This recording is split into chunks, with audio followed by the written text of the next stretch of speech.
ಅಪ್ಪ ಅಲ್ಲಿಂದ ಇಲ್ಲಿ ಬಾಲ್ ಮಂಗ್ಯ ಹೋಯ್ತು ಇಲ್ಲಿಗೆ ನಾ ಬರಂದ್ರೆ ನೋಡ್ದ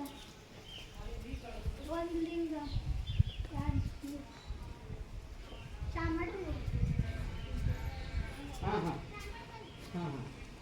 ಮರಾಠಿದ ಒಂದು ಆಮೇಲೆ ಮಾಡದ ಆಮೇಲೆ ಮಾಡಕತ್ತಿ ಪೈಲ ಕನ್ನಡ ಅಪ್ಪ ಇಲ್ಲ ಒಂದು ಕೇಳಿ ಬೋಕ್ರೆ ಒಂದು 2 ಮಿನಿಟ್ ಮರಾಠಿ ಮಾಡಮ್ಮ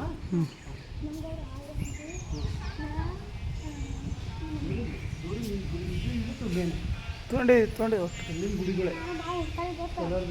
ಹಾಂ ಯಾರು ಹಾಂ ಹುಷಾರಿದ್ದ ಒಂದೊಂದು ಕಿರಿಕಿರಿ ಮಾಡ್ತಾ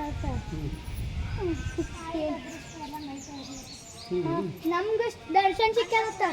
ಅಂದ್ರೆ ಪೂಜೆ ಮಾಡಕ್ಕೆ ಈಗ ದರ್ಶನ ಸಿಕ್ಕ